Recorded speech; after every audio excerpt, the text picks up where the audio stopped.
You want to look at the planets and stars. You want to step out of your house, the planets should align themselves properly. Yes? Right time, wrong time. Are you looking at all those things? Rahu Kalam, Guna Kalam, whatever else.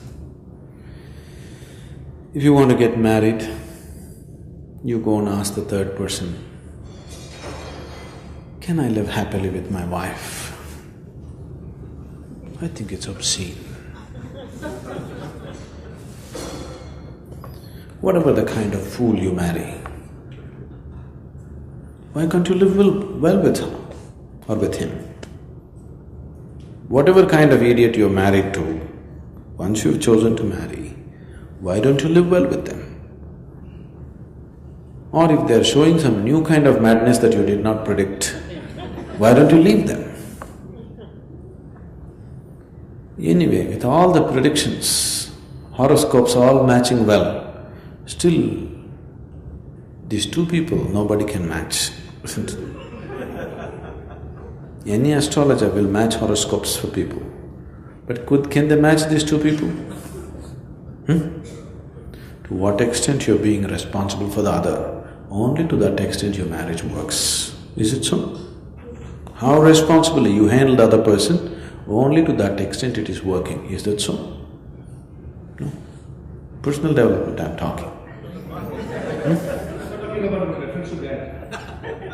I understand. I'm talking about developing your life. Like for example, you say that on a certain period of moon, like Amavasya or Purnima, the energy is about Yes, I'll come to that. Now, see, every shape, every form has a certain impact upon you. Now this vessel is sitting next to me, it is emanating its own kind of vibrations. Every object is doing it. But now it's up to me whether I allow this vessel to influence me or I influence this vessel. That's left to me. Which way should it be? Which way should it be? This vessel should influence my life or I should influence its existence? Human nature should do that, isn't it? Now, all these stars and planets, they're inanimate things, aren't they? Rock and stone, isn't it? Rock and mud, isn't it so? Inanimate.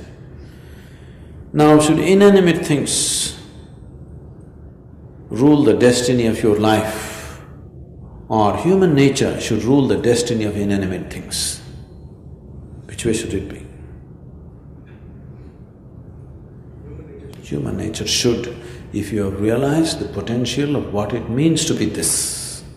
Otherwise, inanimate things will rule you. Now Paurnami comes, full moon day. Do you know, during full moon days and new moon days, people who are little mentally disturbed go hyper on those days? Are you aware of this? Do you all go crazy on new moon days? Do you? No. Compared to them, you are a little more stable. Because of this, wherever the moon goes, you can carry on your normal process of life. But for them it is not like that. Because they're in a certain level of instability, if the moon comes up, they're going crazy. The moon disappears, they're going crazy. So, you're a little more stable, suddenly moon has no impact upon you. It is pulling up the whole ocean, but no impact upon you if you're a little stable. Similarly, if you stabilize yourself further, nothing has an impact upon you, but you impact everything. Human nature should decide the course and the destiny of all inanimate things, not the other way around, isn't it? If you allow yourself to be influenced, anything and everything is willing to influence you. But that's not the way you should exist. You must take the course of your destiny into your hands. And you should go through what is needed to empower yourself that way, rather than waiting for the stars and planets to fall into position. Many of the stars that you're looking at up in the sky, they don't even exist, do you know? Many of them have disappeared long ago. Because they're so far away, the light is still coming, slowly. Yes, light is coming very slowly. That is why for so long you're seeing. Actually, the stars have disappeared long ago, but you are making your calculations based on those stars. It is just that every object has an influence. Definitely, planetary positions have an influence. But whether you allow yourself to be influenced or not, that is in your hands. If you have realized your human nature, you should not allow all these planets to decide your life, isn't it? You must decide the quality of your life.